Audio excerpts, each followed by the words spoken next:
कोल्हापूरमधून अंबाबाई देवीच्या इतिहासाविषयी चुकीची माहिती असल्याची माहिती आहे। पश्चिम महाराष्ट्र देवस्थान समितीच्या वेबसाईटवर चुकीची माहिती आहे। तब्बल 13 वर्षांनंतर हा प्रकार उघडकीस आलेला आहे। प्रजासत्ताक सामाजिक संस्थेने हा प्रकार उघडकीस आणला।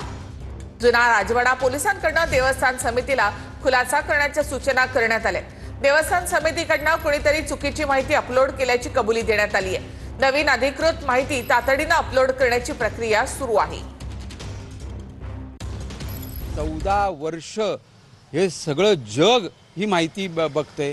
म्हणजे 14 वर्ष झाली तुम्ही ही जी आई अंबाबाईची विटंबना किंवा तिच्या बाबतीत जे काही चुकीचं लिखाण केलेलं आहे याला जबाबदार कोण?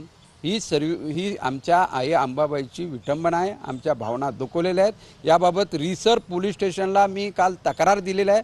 तक्रारीच्या अनुषंगाने पोलिसांनी पश्चिम महाराष्ट्राच्या देवस्थानच्या सचिवांना काल नोटीस दिलेला आहे। जोपर्यंत गुन्हा दाखल होत नाही आणि ही वेबसाईट काढून घेतली जाणार नाही तोपर्यंत आमचा लढा हा सुरूच राहील। टेप घेतल्यानंतर त्याची गांभीर्याने दखल घेण्यात आलेली आहे आणि यामध्ये जी काही प्राथमिक चौकशी करावी लागेल ती देवस्थानकडून केली जात आहे। जे आत्ताच तो आक्षेप कसा आला त्याबाबत ही माहिती आम्ही घेतोय आणि त्यानंतर ही काही कारवाई करावी लागेल ती सुद्धा कारवाई केली जाईल। माझं सर्व माता अंबाबाईच्या भक्तांना, कोल्हापूरच्या सर्व नागरिकांना नम्र आव्हान आहे की यामध्ये लोकांच्या भावना दुखावण्याचा कुठलाही उद्देश समितीचा नाही। यामध्ये चौकशी केल्यानंतर चौकशींती जी काही कार्यवाही करायची तीही केली जाईल आणि योग्य ती सुधारणा सुद्धा केली जाईल आणि